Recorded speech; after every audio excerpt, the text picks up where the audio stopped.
ఇక్కడ పార్వతి అని ఒక ఆవిడ మీ దగ్గర టైలరింగ్ నేర్చుకుంటుందా? అవును. ఇక్కడ రెగ్యులర్ కస్టమర్. అవునా? మీ దగ్గర ఎన్నేళ్ళుగా వర్క్ చేస్తుంది? దాదాపు 8 సంవత్సరాలు అవుతుంది బాబు. ఎప్పుడూ తన బిడ్డ గురించే ప్రస్తావిస్తూ ఉండేది. తన బిడ్డ గురించే మాట్లాడుతూ ఉండేది. ఈరోజు నా కూతురు నాకు రాబోతుంది అని ఎంతో సంతోషంగా వెళ్ళింది బాబు అనే విధంగా అనగానే, అవునా? ఈ విషయం మాత్రం తనకు చెప్పకండి. మేమిక్కడికి వచ్చినట్టు సరే మేము చెప్పము అని అనగానే వెంటనే అక్కడి నుండి వెళ్ళిపోతారు. అసలేంటి వదిన, మనం ఎంక్వైరీ చేశాము కానీ ఎక్కడ చూడు తను మంచిది అనే చెప్తున్నారు కానీ ఒక్కరు కూడా తను తప్పుడు మనిషి కాదని ఎవరూ చెప్పట్లేదు. అంటే నిజంగా లక్కీ కన్న తల్లి పార్వతిని ఏమో వదిన, నాకెందుకో అలాగే అనిపిస్తుంది. లేదు వివేక్, నాకెందుకో అనుమానంగా ఉంది. ఖచ్చితంగా ఇదంతా డ్రామా ఏమో. అసలు లక్కీ కన్న తల్లి పార్వతి కాదని అనిపిస్తుంది. గుండెలకు హత్తుకోగానే నాకు తల్లిలా అనిపించట్లేదని లక్కీ చెప్పింది. కానీ మనం మాత్రం ఈ విషయంలో చాలా క్రిటికల్గా జాగ్రత్తగా ఆలోచించాలి. సరే వదిన పద ఇంటికి వెళ్దాం అని అంటూ అక్కడి నుండి బయలుదేరుతూ ఉంటారు. ఇక మరోవైపు మాత్రం టైలరింగ్ సార్ ఫోన్ చేసి, మేడం మీరు చెప్పమన్నట్టుగానే చెప్పాను ఓకే అని అంటూ కాల్ని కట్ చేయగానే, మేడం మీరు లక్ష్మిని చాలా తక్కువ అంచనా వేస్తున్నారేమో అని అనిపిస్తుంది. తక్కువ అంచనా వేస్తున్నానని నీకెందుకు అనిపించింది? నేను తక్కువ అంచనా వెయ్యట్లేదు. ఎందుకంటే ఎప్పటికప్పుడు ప్లాన్స్ని తలక్రిందులు చేస్తున్నాను. ఇక ఆ లక్కీ ఆ ఇంటి నుండి దూరం అవ్వాలి, ఖచ్చితంగా దూరమై తీరాలి అనే విధంగా అంటూ ఉంటుంది. ఇక మరోవైపు మాత్రం మిత్ర, దేవయ్య అని మనిష ముగ్గురు కలిసి పార్వతి దగ్గరకు వస్తారు. పార్వతి గారు, ఏంటండి, మీతో ఒక ముఖ్యమైన విషయం మాట్లాడడానికి నీ దగ్గరికి వచ్చాను. అవునా? మీరు నాతో ఏం మాట్లాడాలి చెప్పండి అంటే, పార్వతి గారు అది ఇన్నాళ్ళు కూడా లక్కీ మా ఇంట్లో పెరిగింది. లక్కీని మేము సొంత మనిషిలా భావించాము.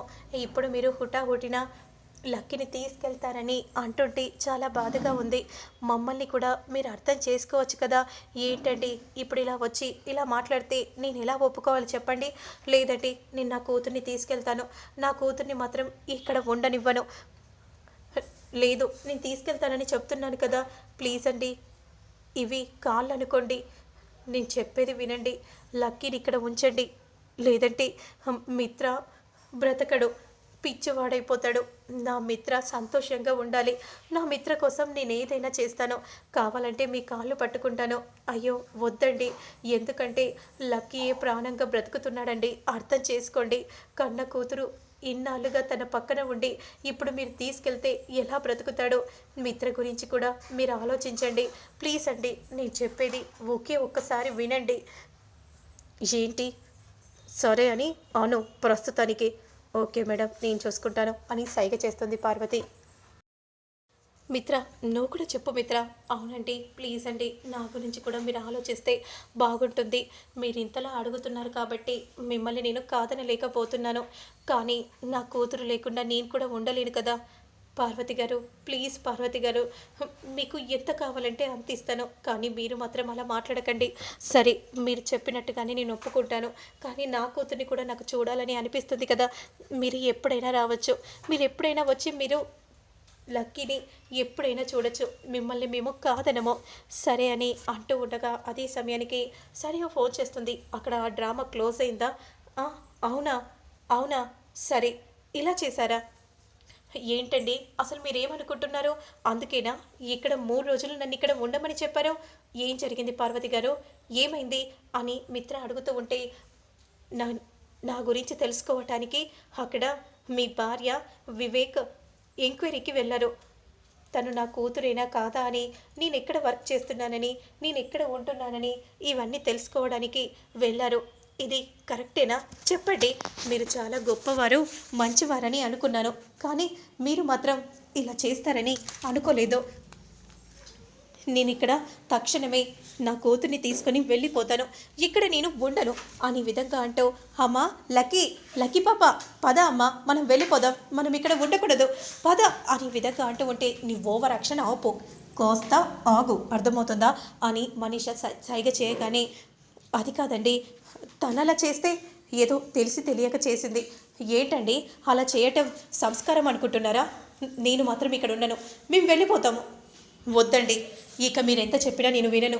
మీ మాటలు విన్న తర్వాత నా కూతుర్ని ఇక్కడ ఉంచాలని అనుకున్నాను, కానీ మీరే నా గురించి ఇలా చేస్తారని అనుకోలేదు. తక్షణమే నా కూతుర్ని తీసుకొని నేను ఇక్కడ నుండి వెళ్ళిపోతాను అని అంటూ అక్కడి నుండి కోపంగా లక్కీని తీసుకోవడానికి వెళ్తూ ఉంటుంది. పద లక్కీ పాప, మనం ఇక్కడ ఉండకూడదు, పద అమ్మ వెళ్ళిపోదాం. నేను ఎక్కడికి రాను, నేను ఇక్కడే ఉంటాను. ఏంటమ్మా ఇక్కడ ఉంటానని అంటున్నావేంటి? ఇది మన ఇల్లు కాదు. ఏంటి ఎన్నిసార్లు చెప్పాలి పద అని అంటే? ఒక్కసారి చెప్తే నీకు కదా. లక్కీ రానని చెప్తుంటే మీరు ఎందుకలా బలవంతం చేస్తున్నారు? ఏంట్రా ఎక్కువ మాట్లాడుతున్నావు? నా కూతుర్ని నేను తీసుకెళ్తున్నాను, మీరు కాస్త మర్యాదగా మాట్లాడండి అని జాను అంటూ ఉంటే, మీరు మర్యాద ముందు నేర్చుకోండి, నన్ను అనటం కాదు అని కోపంగా పార్వతి అంటూ లక్కీని బయటికి తీసుకొని వస్తూ ఉంటుంది. అలా లక్కీని తీసుకొని వస్తూ ఉంటే అంతలో మిత్ర చాలా బాధపడిపోతూ చూస్తూ ఉంటాడు. ఏంటి ఇక్కడే ఆగిపోయావేంటి? మన ఇంటికి వెళ్దాం పద అంటే ఇక్కడ ఉన్నావేంటి? నేను రాను. నాన్న చూడండి నాన్న, నన్ను తీసుకెళ్ళిపోవాలని ప్రయత్నం చేస్తుంది. నేను ఎక్కడికి వెళ్ళను, నేను మీతోనే ఉంటాను నాన్న, నన్ను ఎక్కడికి తీసుకెళ్ళొద్దని చెప్పండి నాన్న, మీరైనా చెప్పండి నాన్న అనే విధంగా లక్కీ అంటూ బాధపడిపోతూ ఉంటుంది. మిత్ర మాత్రం ఏం చెప్పాలో అర్థం కాక మౌనంగా చూస్తూ ఉండిపోతాడు. పద మనం ఇక్కడి నుండి వెళ్ళిపోదాం. ఏంటి ఎక్కడికి తీసుకెళ్తున్నారు? ఏంటి మిత్రగారు, తను అలా తీసుకెళ్తుంటే మీరు అలా చూస్తున్నారేంటి? ఏం చేయను, నువ్వు చేసిన ఘనకార్యానికి చూస్తూ ఉండకుండా పట్టుకోవాలా? ఇప్పుడు ఏమైందండి? నేనేమన్నాను? నువ్వు ఎందుకు ఇదంతా చేసావు? అయినా నువ్వు నాకు దూరం అయ్యావు కదా, నాకు బాధనే మిగిలిచ్చావు. ఇప్పుడు లక్కీ కూడా నా వద్ద నుండి దూరం అవ్వాలని నువ్వు ఇలా చేసావు కదా. అసలు వదినేం చేసింది అన్నయ్య? ఎందుకు మీరిద్దరు కలిసి ఎంక్వైరీ ఎందుకు చేశారు? అయినా నాకెందుకు చెప్పలేదు? ఒక్క మాట చెప్పకుంటే మీరెందుకు వెళ్ళారు? అయినా ఏంట్రా వివేక్, బాస్ అనేది ఆఫీస్లో, ఇక్కడ కాదు. తను ఎలా చెప్తే అలా చేయటం కాదు, అర్థమవుతుందా? అయ్యో అదేం లేదండి, నేనే తీసుకెళ్ళాను. నువ్వు తప్పు చేస్తావు, ఎదుటి వాళ్ళ మీద ఆ తప్పును మోపుతావు. నీ గురించి నాకు తెలుసు. అవును మిత్ర, ఈ లక్ష్మి ఎప్పుడూ ఇలాగే చేస్తుంది. పాపం పార్వతి ఒప్పుకునే సమయానికి ఇలా చేసి లక్కీ ఇక్కడ ఉండకుండా చేసింది. ఎంతైనా లక్కీ తన కూతురు కాదు కదా, జున్నియే తన కొడుకు కదా, అందుకే పక్కా ప్లాన్ ప్రకారం చేస్తుంది. మిత్ర, ఏంటి మనీషా ఏం మాట్లాడుతున్నావు? అయినా నా కోడలు అలా చేయదు, నా కోడలికి అలా చేయాల్సిన అవసరం కూడా లేదు అని జయదేవ్ అంటూ ఉంటే, బావగారు మీరు అలా అనుకుంటున్నారు, కానీ లక్ష్మి మాత్రం ఎలాగైనా సరే ఆ లక్కీని బయటికి పంపించేయాలని తను ఆలోచిస్తుంది. పార్వతి ఒప్పుకునే సమయానికి ఇదిగో మొత్తం చెడగొట్టేసింది అనే విధంగా దేవి అని అంటూ ఉంటే, ఇదంతా కావాలని చేసింది మిత్ర, ఎందుకు ఇదంతా చేస్తున్నావు? నన్ను బాధ పెట్టి నువ్వు దూరంగా వెళ్ళిపోయావు, ఇప్పుడు లక్ష్మిని కూడా దూరం చేయాలని చూస్తున్నావా? చెప్పు లక్ష్మి అని అంటూ ఉంటే లక్ష్మి బాధగా తినగా